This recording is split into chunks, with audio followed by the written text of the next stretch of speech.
Right ఇక breaking news చూస్తున్నాం. Medigadda barrage మరమ్మతులకి ఎట్టకేలకు L&T కంపెనీ ఒప్పుకుంది. మరమ్మతులు చేసేందుకు కంపెనీ సమ్మతించిందని ఇరిగేషన్ మంత్రి ఉత్తమ్ కుమార్ రెడ్డితో L&T స్పష్టం చేసింది.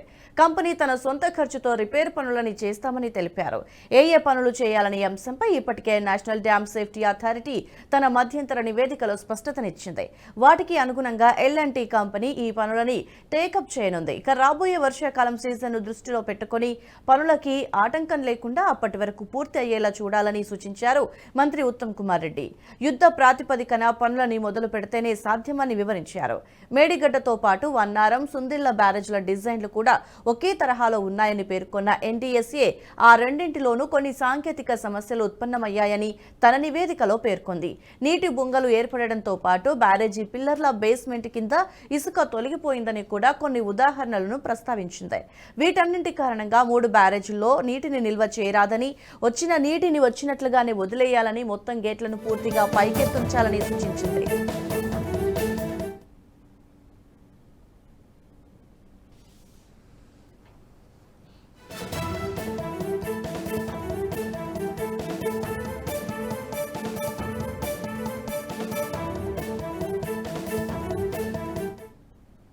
రైట్ ఇక బ్రేకింగ్ న్యూస్ చూస్తున్నాం. మేడిగడ్డ బ్యారేజ్ మరమ్మతులకి ఎట్టకేలకు L&T కంపెనీ ఒప్పుకుంది. మరమ్మతులు చేసేందుకు కంపెనీ సమ్మతించిందని ఇరిగేషన్ మంత్రి ఉత్తమ్ కుమార్ రెడ్డి L&T స్పష్టం చేసింది. ఇక కంపెనీ తన సొంత ఖర్చుతో రిపేర్ చేయ పనులని చేస్తామని తెలిపారు. ఏ పనులు చేయాలనే అంశంపై ఇప్పటికే నేషనల్ డ్యామ్ సేఫ్టీ అథారిటీ తన మధ్యంతర నివేదికలో స్పష్టతనిచ్చింది. వాటికి అనుగుణంగా L&T కంపెనీ ఈ పనులని టేకప్ చేయనుంది.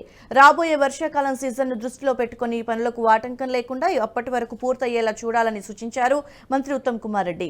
ఇక ఇదే అంశానికి సంబంధించి మరింత సమాచారం మా ఎగ్జిక్యూటివ్ ఎడిటర్ శివప్రసాద్ ఫోన్లైన్ ద్వారా అందిస్తారు. శివప్రసాద్, చెప్పండి, మేడిగడ్డ బ్యారేజ్ మరమ్మతులు ఎట్టకేలకు L&T కంపెనీ అయితే ఒప్పుకుంది. తన సొంత ఖర్చును పెట్టి వీటికి సంబంధించి పిల్లర్లకు సంబంధించి డ్యామేజ్ ఏదైతే ఉందో దాన్ని అంతా కూడా సవరించే పనిగా పెట్టుకుంది. సో దీనికి సంబంధించిన పూర్తి వివరాలు ఏంటి? చాలా కాలం తర్వాత L&T కంపెనీ మేడిగడ్డ ప్రాజెక్ట్ నుంచి బయటకు వచ్చిన తర్వాత L&T ప్రాజెక్ట్ కి సంబంధించినటువంటి అధికారులు మాకేం సంబంధం లేదు, మా ఒప్పందం ఇప్పుడు పూర్తయిపోయింది, మేము దానికి ఎటువంటి బాధ్యతం కాము అని చెప్పి అనౌన్స్ చేసిన తర్వాత ఇంతకాలానికి ఈ ఒక్కసారిగా L&T కంపెనీ తేడా వచ్చినట్టుగా కనిపిస్తుంది.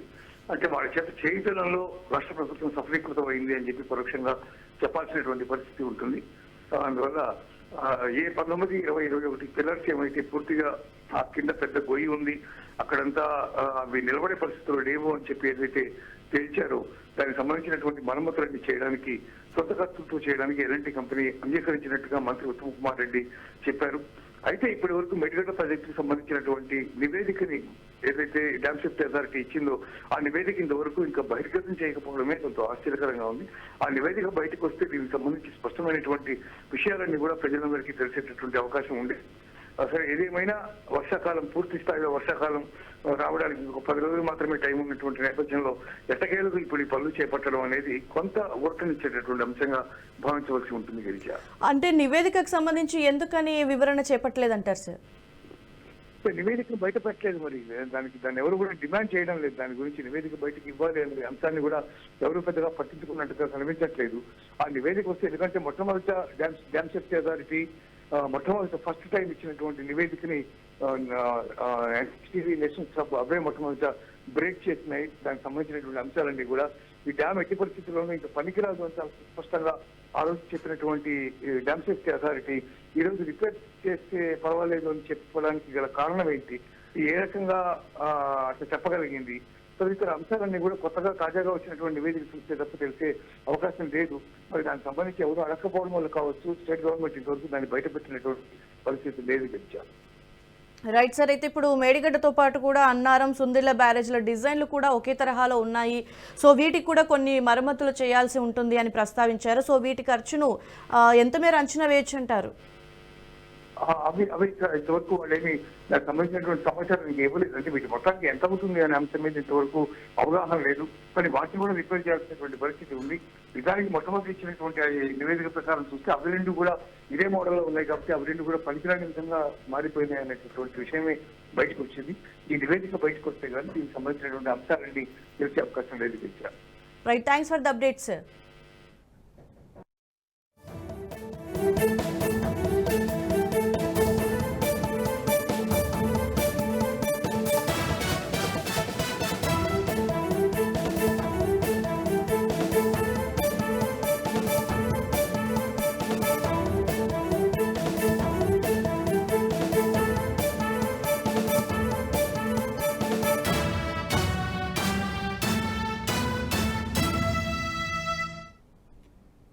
ఈ వీడియో మీకు నచ్చినట్టయితే లైక్ చేయండి, 10 మందికి షేర్ చేయండి. అలాగే కామెంట్ల రూపంలో మీ అభిప్రాయాలను మాతో పంచుకోండి. Nationalist hub group of channels ను సబ్స్క్రైబ్ చేసుకుని తెలుగునాట జాతీయవాద జర్నలిజాన్ని ప్రోత్సహించండి. ఈ వీడియో కింద ఉన్న బెల్ ఐకాన్ పై క్లిక్ చేయడం మర్చిపోవద్దు.